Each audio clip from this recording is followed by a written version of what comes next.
Bonjour et bienvenue. Aujourd'hui, on est au club house, non, à la buvette, pardon, du club de l'USCC et on reçoit Monsieur Seb Val, donc qui est le président du club, et Anthony Lorenz, qui est manager et coach de l'équipe première qui vient de monter en R1. Donc, messieurs. Adrien et moi sommes ravis de vous recevoir. On va attaquer tout de suite avec, président, un petit mot d'abord sur l'USCC, sa philosophie, quel type de club, etc. etc. Et puis après, on évoquera bien évidemment la montée. Alors, pour parler du club, tout simplement, on a une étiquette depuis des années. C'est un club familial, déjà à la base.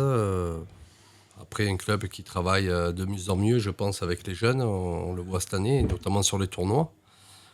On a des bons résultats en ce moment. On va maintenir une équipe de jeunes en ligue et une équipe féminine aussi en ligue cette année. Et bien évidemment, la montée de notre équipe première en R1.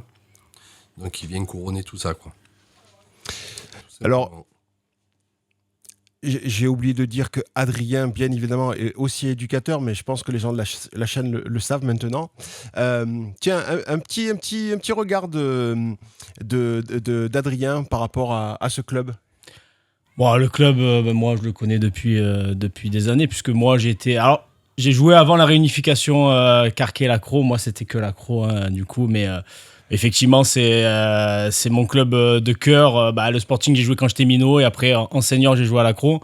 Donc, c'est mon club de cœur. Effectivement, comme le dit le président, c'est un club qui est familial, mais qui garde quand même aussi cette dimension où on aime faire jouer au football aussi. Donc, voilà, on démontre aussi les résultats en jeunes, cette montée aussi qui démontre que ça travaille très bien dans ce club-là. Et en plus, on vous reçoit dans l'entre-deux-vie, on va dire, de ce club, la buvette, voilà, élu meilleure buvette du Var tous les ans. Voilà. Donc, on l'a fait vivre. Non, mais c'est ça qui est beau. C'est ça qui est beau, c'est qu'à la fois, il y a du sportif, mais il y a à la fois aussi de la convivialité. Et c'est vrai que c'est vraiment une petite famille ici. Et moi, je me régale tous les jours de venir entraîner les minots et venir voir aussi l'équipe première faire ce genre de résultats-là. On est tous derrière le club et c'est vraiment top. Ok. Anthony, un mot sur ton rôle de manager et puis après, on évoquera cette fameuse montée. Déjà, bonjour à toi, Nico. Merci de mettre en lumière un peu notre club et surtout le travail qui est fait à différents niveaux. Le rôle de manager, il est simple et en même temps, il est complexe. C'est coordonner tout simplement le travail qui est fait par les différentes composantes du club, donc au niveau administratif, au niveau sportif, au niveau éducatif. Pour mener à bien ce projet-là, on a des responsables en fait dans le foot à 5, foot à 8 et foot à 11, qui sont Bilal Fekaouni et Sébastien Abed, et qui font du très bon travail sur la section jeune.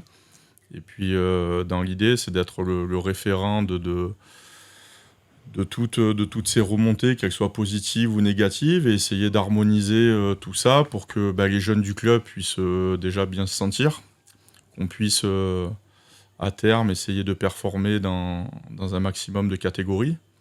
Et puis après, au niveau du haut de la pyramide, on a nos seniors, avec ce travail de coordination entre nos deux équipes seniors. Et puis la catégorie U19 aussi, puisqu'ils sont en fin d'apprentissage. Et donc on a un œil également sur ce qui se passe en dessous. Donc voilà globalement à quoi sert un manager et surtout voilà comment nous on travaille ici. Avant d'évoquer donc la montée, président, est-ce que cette fameuse montée, c'est quelque chose que vous aviez fixé comme objectif à votre équipe première senior? Alors, moi personnellement, bien évidemment, je suis un compétiteur. Bien évidemment, j'aime bien gagner. Je me cache pas de ça. Après, je sais que c'est très compliqué. L'objectif, bien sûr, c'était de retrouver la R1, parce que le club de l'USCC a déjà évolué à ce niveau-là. Donc, bien sûr que vu l'arrivée d'Anthony Lorenz, il y a eu des discussions bien avant que son arrivée. Bien sûr que c'était l'objectif. On savait que ça allait être très compliqué. Alors je ne vais pas me mettre en avant par rapport à ça parce que niveau sportif, ça a été énorme ce qu'a accompli Tony, notamment dans le recrutement, dans la reconstruction d'une équipe, parce que y a beaucoup de joueurs qui sont partis, d'autres qui ont arrêté. Ça a été très compliqué. Donc oui, bien sûr, on va pas se voiler la face. Hein. Bien sûr que c'était ce qu'on voulait. Je pensais pas qu'il y serait arrivé aussi rapidement. Le travail a été fait. Bravo à lui. Comme j'ai dit aux joueurs à Pégomas, quand je suis rentré dans les vestiaires, pour moi, c'est cette victoire qui nous donne l'accession à la R1. Elle est magnifique parce que déjà, ça a été dans la douleur. On perdait 1-0. Donc il a fallu qu'on remarque 2 buts derrière parce que le match nul nous aurait pas fait gagner. Donc ok, il n'y a pas de souci. Moi, comme j'ai dit, c'est en juillet que ça a démarré. Voilà. En juillet, ça a démarré. Il y a eu une préparation. Il y a eu des joueurs qui sont arrivés, qui sont greffés au groupe. Il y a eu des regards, il y a eu du travail. On a eu des blessures. Il y a eu des embûches. On ne s'attendait pas à ça. Et on a continué à travailler. Et à un moment donné, on est passé devant. On n'a pas su garder les résultats pour essayer de rester devant. On a fait des matchs nuls, pas mal de matchs nuls. Je crois que dans la poule, c'est nous qu'on en a fait le plus. On n'a perdu que 2. On a fait pas mal de matchs nuls. Il a fallu s'accrocher. Les joueurs ont été exceptionnels parce que c'est un groupe qui est assez jeune. Ils sont à l'écoute. Je sais que Tony, pendant ses entraînements, parce que le mercredi, souvent je passe, c'est du travail. Il bosse bien. Moi, je le savais. Bon, après, lui, il rentrait aussi dans le monde des seniors, parce qu'il avait des jeunes avant. Donc, il fallait aussi cette adaptation. Je pense qu'il s'y est fait assez facilement. Maintenant, il est dans le grand bain. Là, puis, j'espère qu'il prend du plaisir aussi. En tout cas, moi, les joueurs m'ont donné du plaisir. On a un bon groupe, solide, qui travaille. Je pense qu'au niveau de l'arbitrage, ils n'ont pas trop à se plaindre de l'USSC. On est très respectueux. Je vais souligner aussi la Coupe de France, qui a été exceptionnelle quand même, la victoire contre le Sporting, des équipes qu'on respecte, parce que ça soit hier ou le Sporting, il ne faut pas oublier que l'USSC est pris entre 2 ogres, qui s'appellent le Sporting et l'autre le HFC. Pas évident pour nous. Et on est quand même là. Donc tout ça, ça dit qu'il y a du travail. Et bravo à eux, parce que j'essaye de faire les bons choix avec les bonnes personnes aux bonnes places, mais le travail, c'est pas moi qui le fais après. Donc bravo à eux. Justement, Anthony, est-ce que cette défaite, cette victoire face au Sporting, qui est restée en travers de la gorge de beaucoup de Toulonnais, c'est un lapsus. Ouais, est-ce que c'est quelque chose est-ce que c'est quelque chose qui, pour toi, a été fédérateur? Est-ce que c'est une victoire qui est fédératrice? Oui, bien sûr. Quand vous jouez sur un 4e tour de Coupe de France, le Sporting de Toulon à la maison, déjà, c'est motivant. Et puis le discours que j'ai avec les joueurs, le président l'a dit, on a un jeune groupe. C'est aussi ma politique dans le recrutement et un des critères premiers, c'est de pouvoir trouver, on va dire, des potentiels jeunes qui sont en devenir, qu'il faut arriver à développer et pour arriver à aller chercher cette maturité collective-là. Et le match de Toulon a été fédérateur parce que malgré la domination de Toulon sur ce match-là en termes de possession, mais on a réussi à exister et on n'a pas simplement défendu pendant 90 minutes. On s'est procuré des situations et puis on a eu le mérite d'y croire jusqu'au bout avec un allant offensif et une mentalité offensive. Et ce qui a été surtout fédérateur, c'est le tour suivant contre Rousset, où entre ces 2 tours-là, on perd quand même 7 titulaires sur le match de Toulon, à cause de blessures et de suspensions, puisqu'on avait un match de championnat qui s'est greffé entre les deux. Et quand on voit le parcours de Rousset cette année en National 3, ils sont venus au complet, eux, pour pas vivre une pareille mésaventure. Et puis en ayant le pénalty d'avance, on arrive quand même à échouer sur la séance de tir au but.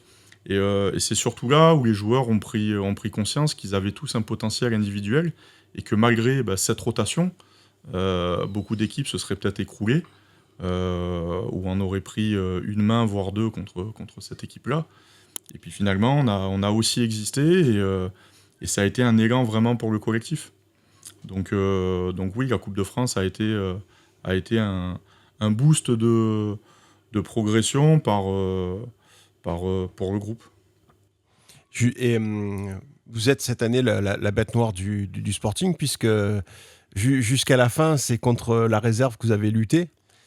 Ouais, contre même les réserves, puisqu'ils en ont posé quelques-unes aussi sur l'aspect administratif. Donc ils en avaient même plusieurs de réserves au Sporting. Mais oui, c'est après le match aller, je vais dire qu'il est anecdotique parce qu'il est très tôt dans la saison et ni eux ni nous, déjà il fallait suivre le rythme de Saint-Maximin qui imposait un rythme effréné avec des victoires. Donc nous on s'accrochait avec les problèmes d'effectifs liés aux blessures parce qu'on n'a pas été épargné par des blessures qui ont été en plus des blessures graves et sérieuses et qui ont touché des joueurs importants, que ce soit des leaders de vestiaire ou des joueurs sur lesquels je comptais m'appuyer énormément. Et ça a été aussi parler de solidité, moi je parlais surtout de solidarité. La force de ce groupe-là, elle avait commencé un peu avant, c'est qu'elle arrive ensemble à renverser des situations négatives ou des scénarios négatifs qui sont mal embarqués. Et ça, le mérite, ça en revient aux joueurs, parce que avoir cet état d'esprit-là, bien sûr qu'on le cultive au quotidien, mais c'est eux qui sont sur le terrain le week-end. Et sur ça, ils ont vraiment été exceptionnels dans l'abnégation, dans la résilience, que ça soit en championnat ou en coupe. Et oui, sur la fin de championnat, donc on s'est battu avec Toulon pour essayer de conserver notre avance. On a un peu bloqué dans un col sur le mois d'avril avec 2 nuls et une défaite. Ça leur a profité. Ils ont perdu malheureusement le match qu'ils ne devaient pas perdre à Septem. A contrario, on est tombé dans un traquenard à Saint-Maximin où on a réussi à garder notre calme et à être patient. Et puis ça a été le dernier tournant de la saison parce que malgré la fatigue et malgré on va dire le stress que peut donner le dernier scénario à la dernière journée, on savait très bien que Pern allait aller en touriste à Toulon et nous il fallait qu'on accroche là-bas. Et quand on voit la manière dont on a été, alors pas mal reçu, mais ça a vraiment été un match de gala pour eux et les joueurs ont eu le mérite d'aller chercher cette dernière victoire qui nous a donné l'accession. C'est en ça que vous parliez de force mentale, Président, tout à l'heure, par rapport à l'état d'esprit. Bien sûr. Est-ce que c'est aussi le reflet de l'état d'esprit club ? Oui. Oui, je pense. Oui, les éducateurs, je pense qu'ils prennent du plaisir ici. On a un outil de travail exceptionnel. Parce que, franchement, je le dis au quotidien, à chaque fois qu'on se croise, on va avoir un nouveau synthétique en plus qui va arriver là cet été. Donc l'outil de travail, il est formidable. Il ne faut pas oublier qu'on a 2 pelouses quand même. À Carqueiranne et une à Palazie sur l'Accro. Donc non, je pense que bien sûr c'est l'état d'esprit, quoi. Je pense que les éducateurs, ils s'amusent bien, ils prennent du plaisir et on est sur une bonne dynamique, on va dire. Après, faut pas s'affoler, faut travailler, faut continuer parce que le football ça va vite. On va prendre les choses une par une et on va essayer d'avancer. Tout à l'heure, vous évoquiez le fait que par rapport à la montée, vous étiez peut-être un petit peu en avance quant à la feuille de route. Ça fait 2 ans, c'est ça, Anthony, que tu es... C'est ma 2e saison voilà. en senior, déjà. Et ici, j'étais à la base à l'USC Croix-Rouaz comme Adrien sur la période 2006-2009. Et puis j'ai continué à la Fusion jusqu'en 2016. Donc le club, je le connais, j'arrivais pas dans l'inconnu quand je suis revenu. Et ça a été aussi un souhaits, un de mes objectifs que j'avais en tête, c'était pas d'arriver tout seul, parce que tout seul, je pense pas qu'on puisse faire grand-chose. Et j'ai su m'appuyer et m'entourer de dirigeants ou d'éducateurs qui sont revenus dans l'organigramme des jeunes, de dirigeants comme l'année dernière, puisque j'avais un adjoint, Sébastien Montavon, qui m'a énormément aidé aussi, plus les joueurs qui ont voulu suivre. Et c'était pour eux beaucoup l'inconnu. Après, j'ai passé de très bonnes saisons à l'Accro et à l'USCC. Et ce qui faisait la force de ce club-là, c'était la mentalité village. C'était l'abnégation, c'était l'agressivité, le dépassement de soi. Et dans l'idée, c'est ce que j'avais vécu il y a des années en arrière en tant qu'éducateur de jeunes ici. Je pensais que c'était faisable avec des seniors, même si on m'a dit non, tu verras, les seniors, c'est une autre mentalité, c'est pas le monde des bisounours. Je pense que je suis... je coach de la même manière les seniors que les jeunes, et j'ai la chance d'avoir un groupe très réceptif à ces valeurs-là et à cet état d'esprit-là. Et un indicateur pour nous qui est très positif, c'est le nombre de personnes qui viennent sur chaque match à domicile lorsqu'on joue. On donne envie à nos jeunes licenciés de venir avec leurs parents nous supporter. Voilà, on rentre avec les gamins chaque match à domicile. Ça a été une volonté de ma part, parce que c'est ça aussi un club, c'est pas que l'équipe première.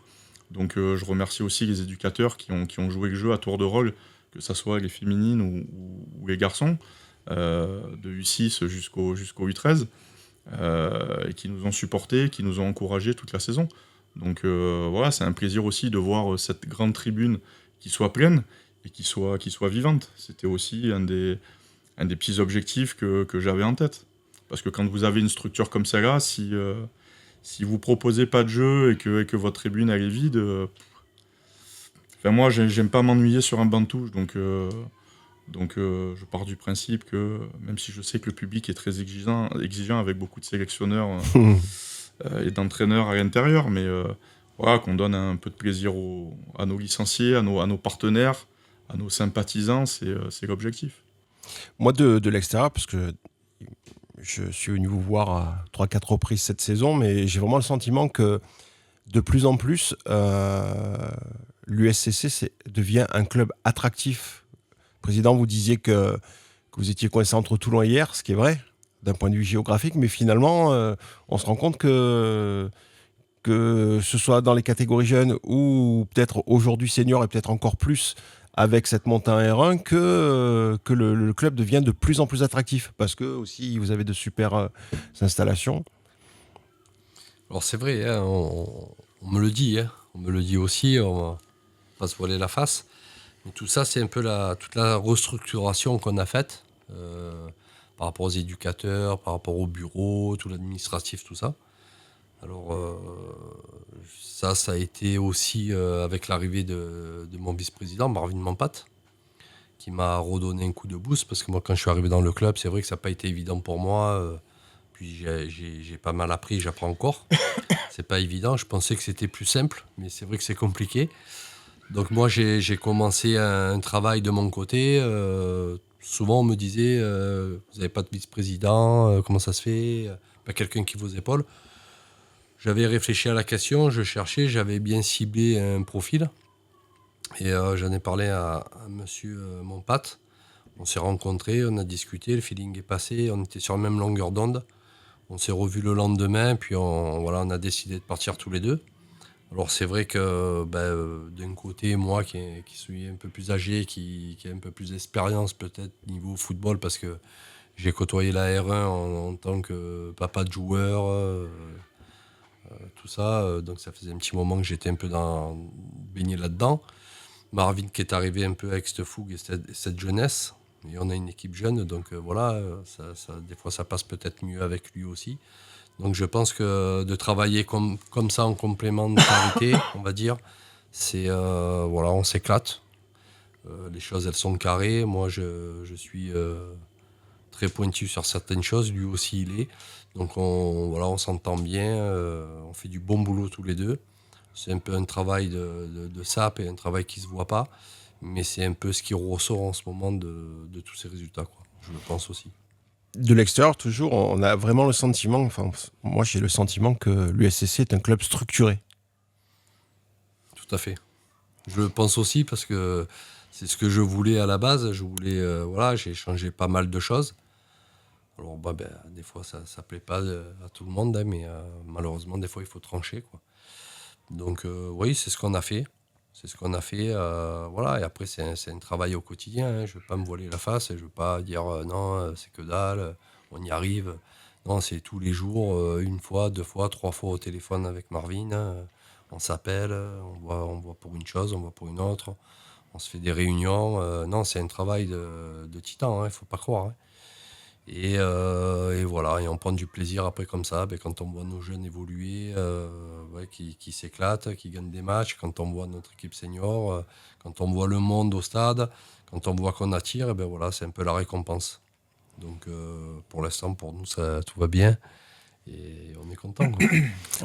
Je peux rebondir un petit peu. Ouais, juste pour rebondir là-dessus, en fait, pour le vivre de l'intérieur, aujourd'hui, ce club, en fait, il y a que des gens qui ont vraiment envie de travailler de travailler et d'être dans ce club. C'est ça qui fait la force de ce club, c'est que vous prenez de l'éducateur U6 à l'éducateur senior, il y a vraiment une identité club, c'est-à-dire que vraiment, on bande un peu pour ce club tous là où on est, et qu'on ait eu plus ou moins une aventure en tant que joueur ou en tant qu'éducateur, toutes les personnes qui sont là, quasiment, on adore être là. On adore être là. Donc du coup, ça s'en ressent sur les minots, sur les seniors, surtout n'importe quel niveau du club. On sent qu'il y a vraiment une vraie culture club. Et ça, c'est vraiment une qualité. C'est vraiment quelque chose qui, des fois, se perd un peu. Mais aujourd'hui, dans ce club-là, c'est vraiment quelque chose qui est marqué dans ce club-là. Et c'est vraiment ce qui fait la force de ce club aujourd'hui. On évoque cette montée en R1. Anthony, tu le vis comment? Comme une récompense pour ton groupe et ton staff, ou finalement, pour toi, c'est dans l'ordre des choses? Après, je suis pas d'un caractère très expressif, donc depuis 3 semaines, la plupart des gens me disent, mais on dirait que ça te fait rien de monter. Je vais pas dire que je suis très content, et je suis très content pour les joueurs. Entraîner, c'est un plaisir. On y passe notre temps, notre énergie et beaucoup de choses, au détriment de pas mal de choses, notamment nos amis, nos familles ou d'autres plaisirs. Donc oui, c'est une satisfaction d'être monté. Après, moi, je suis surtout content pour mon président parce que avec Marvin, par rapport aussi à d'autres personnes qui, avant d'être ce qu'ils sont aujourd'hui dans l'organigramme du club, c'est des amoureux de la ville, de l'Accro, de Carqueiranne. On a des dirigeants aussi, pas que de la commune de l'Accro, on a des anciens dirigeants qui sont issus du club de Carqueiranne. Et moi, je suis surtout content pour eux parce que quand vous êtes président, vice-président, bénévole à la buvette, vous n'avez pas une action principale le jour du match.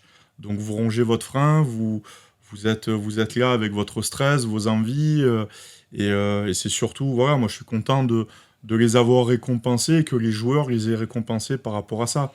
Je suis content pour les joueurs parce qu'ils l'ont vraiment mérité. Quand vous perdez que 2 matchs dans une saison et que, comme on le disait tout à l'heure, quand vous inversez des scénarios négatifs en revenant au score sur plusieurs matchs, parce que la plupart de nos matchs nuls, ça n'a pas été des nuls qu'on maîtrisait et sur lesquels on s'est fait rejoindre dans les arrêts de jeu. Il y a beaucoup de nuls qu'on est allé chercher à la force mentale dans les arrêts de jeu, même des fois où c'était presque fini. Donc voilà, je suis content pour toute la débauche d'énergie en fait qui est faite. Je suis content pour même des éducateurs comme Adrien et d'autres, beaucoup d'autres qui viennent nous voir aussi et qui prennent plaisir. On parlait du plaisir que les joueurs donnent aux gens. moi, ça me fait plaisir quand on dit putain, j'ai l'impression de revoir ce qui se passait il y a 10, 15 ans en arrière, quand j'étais joueur. Alors, ça fait un peu vieux guerrier de parler comme ça, parce qu'on reste, entre guillemets, jeune. Hein, mais voilà, c'est plaisant par rapport à tout ça.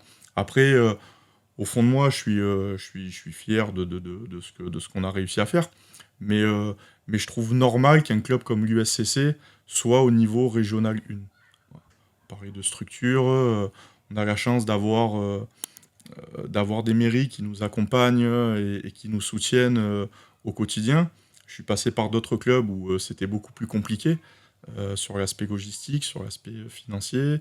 Quand on organise des tournois, on a nos élus ou nos maires qui sont tout le temps là. Le maire de Carqueiranne, le maire de Lacros sont venus plusieurs fois voir nos matchs, et pas que nos matchs de l'équipe première. Donc voilà, je suis content pour l'ensemble de toutes ces personnes qui n'ont pas forcément un pouvoir d'action principal au niveau de l'équipe et qui en tirent un plaisir quand on performe. Voilà, la satisfaction, elle est surtout là. Président, quand vous voyez qu'un club voisin comme Sifour est capable de monter à N3, est-ce que c'est quelque chose dans un coin de votre tête qui peut germer, sachant que je suppose que sur le bassin de Sifour, en termes économiques, c'est peut-être plus simple de trouver du sponsoring. Justement, quand on s'appelle Carqueiranne-Lacros, est-ce que c'est compliqué de trouver de l'argent, puisque c'est le nerf de la guerre? Alors compliqué, c'est toujours compliqué, hein. Il y a encore une fois, il faut travailler. Donc c'est celui qui s'occupe du partenariat au jour d'aujourd'hui à l'USCC, c'est Eric Lorenz, qui a fait un travail énorme aussi, qui nous permet aussi d'avancer, parce que sans nos partenaires, on n'en serait peut-être pas là. C'est pas évident, et voilà, c'est encore du travail. Après, quand je vois Sifour, bravo à eux, belle performance. Ça donne toujours des idées. Moi, je vais prendre les choses les unes après les autres. On va faire une belle saison en R1, on va essayer. On va essayer d'exister, on va jauger. Et puis après, on va voir. On va voir on est capable de faire ou pas faire. Mais oui, effectivement, ça donne envie, quoi. Anthony, je suppose que des supporters du club et de l'équipe première attendent d'avoir peut-être du croustillant, du scoop. Est-ce que tu as déjà commencé, enfin je suppose que oui, mais est-ce que tu as déjà commencé à travailler sur un recrutement ou d'abord à stabiliser ton groupe pour garder vraiment une ossature? Comment tu travailles, comment tu appréhendes ça avec ta direction? Déjà, je pense que et tout coach devrait fonctionner comme ça, c'est déjà de donner envie à ses propres joueurs de vouloir continuer l'aventure au club. Donc ça passe par une cohésion de groupe, ça passe par des contenus de séance qui soient intéressants pour eux, que ça soit diversifié, que on puisse développer le bien vivre ensemble, pour qu'un joueur ne se pose jamais la question de pouvoir partir en fin de saison. Donc ça, c'est déjà mon objectif premier, c'est de garder les joueurs que j'ai à disposition. Je suis pas quelqu'un qui jette les joueurs et qui les utilise comme des Kleenex. Donc, comme je leur ai dit, vous avez tous eu votre part vraiment d'action pour la montée, même si certains ont été beaucoup blessés, mais ils ont aussi participé autrement à contribuer à cette victoire finale. Et ensuite, dans le recrutement, après, j'ai rien inventé. Hein, moi, je pars du principe qu'il faut pas dormir. Parce que le jour où vous dormez, vous êtes mort. Et qu'il y a quelqu'un d'autre qui aura pensé à votre place. Donc, avoir ce temps d'avance dans l'observation, aller voir des matchs, c'est quelque chose à la base qui me plaît. J'ai une vie à côté qui me permet de le faire. Tout le monde ne peut pas aussi se déplacer sur tous les terrains. Mais c'est aussi un peu ce qui fait ma force en tant que jeune coach. C'est d'avoir un petit réseau de jeunes à partir de 16-17 ans Alors, personne me connaît quand je me déplace sur les divers terrains, mais je me déplace pas que dans le Var. Et au final, quand vous sollicitez des joueurs quelques temps plus tard, ils sont toujours surpris que vous leur sortiez un match sur lequel ils ont participé et vous sortez des faits de jeu, des anecdotes. Et donc voilà, on a un œil sur tout ce qui se passe dans la région, dans le Var, à tout niveau, chez les jeunes, chez les seniors. Donc j'ai envie de te dire que oui, le recrutement, quand j'attaque ma saison au mois de juillet ou au mois d'août, euh, le recrutement, je l'attaque dans la foulée. Donc oui, il faut toujours anticiper et essayer de s'offrir un maximum de choix et de possibilités. Après, pour faire un parallèle tout à l'heure avec Sifour, déjà je les félicite de leur montée. J'ai appris un peu à connaître le coach Selim Regat, qui est venu nous voir et avec lequel j'échange un peu ces derniers temps, et qui m'a l'air d'être une très belle personne, compétente, mais on ne boxe pas dans la même catégorie. Il n'y a pas de langue de bois, et le président est là, et on n'a rien à cacher. Mais j'ai 75 000 euros de budget pour l'équipe première. Vous discutez avec les 3 derniers de la poule cette saison en R2, ils ont à peine 20 000 euros de moins que moi. Et l'année prochaine, j'ai exactement le même budget pour évoluer en R1. Donc je ne connais pas le budget de Sifour, mais quand on voit l'effectif, je pense qu'on ne boxe pas dans la même catégorie. Donc oui, on est ambitieux, mais la politique, elle n'est pas pareille. Je suis plus axé sur le côté formateur, formatif, que eux qui sont sur du one-shot, à dire on tente le coup avec du réseau, parce qu'ils ont aussi du réseau, une capacité à recruter, et derrière, ça passe ou ça casse, mais on tente le coup.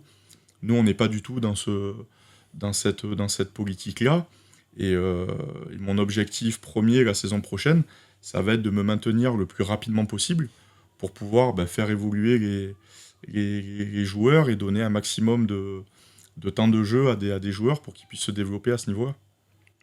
Avant de conclure l'émission, Adrien, tu voulais témoigner de quelque chose de particulier par rapport à ce club qui te tient particulièrement à cœur? Non, pas spécialement, mais non, moi, comme je ne cesse de le dire, ce club, il est à la fois atypique et à la fois, voilà, il est viscéral, c'est-à-dire que on se régale tous d'être là, on se régale de les voir monter. Moi, j'ai hâte de voir la saison prochaine ce que ça va donner. On sera derrière, tous derrière. C'est ça, c'est qu'aujourd'hui, moi, je suis éducateur du club en U9, l'année prochaine en U10. Et mes minots, ils accompagnent l'équipe 1 régulièrement sur le terrain comme s'ils accompagnaient des mecs de Ligue 1. Et ça, voir ça dans leur regard, c'est magnifique. C'est-à-dire qu'aujourd'hui, moi, mes minots, ils n'ont pas envie d'aller signer dans des clubs, dans d'autres clubs. Ils ont envie d'aller donner la main au numéro 2 de la première de la R1 de l'USCC. Et ça, c'est vraiment fantastique. C'est vraiment un truc... Voilà, qu'on voit, je sais pas si on le voit sur d'autres clubs de R en fait sur la région. On va faire une émission sur Brignoles la semaine prochaine. J'ai un petit scoop parce que eux aussi ils sont montés et voilà, je pense que là aussi on est sur le même profil de club viscéral, c'est-à-dire que on est sur des clubs qui font un petit peu bander. Voilà, je parle un peu club identitaire dans le bon sens club du terme. identitaire dans le bon sens du terme, où là on a vraiment envie d'y aller. On a très peu envie de partir. Au final, il y a des gens bien sûr qui ont d'autres projets, mais voilà, moi voir ça dans le regard des enfants, je l'ai vu rarement. Je l'ai connu quand je jouais au Sporting, moi. Voilà, j'en parle un petit peu du Sporting. Je l'ai connu quand je jouais au Sporting, où quand la nationale jouait, on avait tous les minots qui étaient dans le club, qui étaient dans les tribunes, qui les supportaient, qui étaient derrière, qui avaient envie de jouer dans cette première. Aujourd'hui, c'est plus le cas. Et c'est le cas ici. Moi, je le vois, en tout cas, à mon échelle, dans mon équipe, dans ma catégorie. Je le vois comme ça. Ils se régalent. Ils se régalent de voir les grands jouer. Et que ça continue, parce que c'est ça qui fera grandir le club et qui fera continuer à venir au stade et à pousser l'équipe première. Voilà, c'est vraiment c'est vraiment un club viscéral, comme tu dis, et je pense que ça va continuer à l'être. Je vois le président qui opine de la tête. Vous aviez un mot de la fin? Non, je suis flatté quand j'entends Adrien. Voilà, ça me fait plaisir. Et ouais, je le vois pas non plus comme ça parce qu'il le voit aussi de l'autre côté. Hein, il est éducateur, donc voilà, ça fait plaisir en tout cas. Merci. Non, le mot de la fin. En plus, on est élégant. En plus, vraiment, on est élégant. Voilà. C'est vrai. On arrive, mais c'est vrai, quand on arrive dans un tournoi ou sur un match, voilà, ça aussi, ça fait partie du jeu. Voilà, on a envie de porter ce maillot, on a envie de, voilà, dès qu'on arrive, des fois, ils nous regardent, ils disent, oh là, il est beau ce maillot, il est beau ce machin. Mais c'est important. Et c'est du travail au quotidien aussi, de trouver des sponsors, trouver des trucs, on est beau, ci et là. On voit des clubs, ils ont malheureusement le même maillot depuis 10 ans. Nous, voilà, on est élégant en plus de ça, c'est beau. Ça fait plaisir à Kevin Lambert et à Vincent Rowe, ça c'est voilà, c'est magnifique. Mmh. C'est président. aussi l'identité du club, c'est ce qui souligne Adrien. C'est notre équipementier, c'est Nike. Hein. C'est aussi donner ça aux gamins. C'est en fait, pour moi, c'est quand je croise un gamin dans la rue, je le dis souvent. Des fois, je le vois avec le maillot du club et je me dis peut-être que dans le placard, il a que ce t-shirt Nike. Il a envie de bien s'habiller, il met le nôtre et ça, c'est une fierté. Voilà, ça fait si ça fait plaisir aux jeunes et je pense que cette marque, elle est attirante par rapport aux jeunes et c'est aussi, ça fait partie de l'identité du club. C'est un souhait de s'équiper comme ça et de faire plaisir, quoi. Et l'année prochaine, on continue. Ça va être beau encore. Anthony, un mot de la fin peut-être? Ouais, enfin, de la fin, je voulais, comme je t'ai dit, voilà, te remercier pour mettre en avant le club. Féliciter un peu tous les clubs varois parce que quand vous regardez cette année, le bilan des championnats R3, R2, R1, et on est souvent décrié en étant les vilains petits canards derrière les Bouches-du-Rhône et les Alpes-Maritimes. Quand vous voyez ce qu'a réussi à faire Brignoles, ce qu'a réussi à faire Elguesterel dans la poule de R3, en R2, cette année, vous regardez les 3 poules, dans les 4 premiers, il y a à chaque fois les 2 Varois, que ce soit Fréjus-Lavalette dans une poule, Toulon, nous, dans la nôtre. Il y avait Saint-Tropez et hier qui ont été en haut du début à la fin. Donc voilà, c'est bien pour le football varois. Et la montée de Sifour aussi, ça fait très longtemps qu'on n'avait pas vu un club varois en National 3. Donc nous, on sera les seuls représentants en Régional 1 la saison prochaine. Bon, on essaiera de représenter au mieux le Var, avec toute la difficulté que je pense que ça va être, parce que la R1, c'est pas la R2. On va essayer de s'y préparer et de bien y figurer.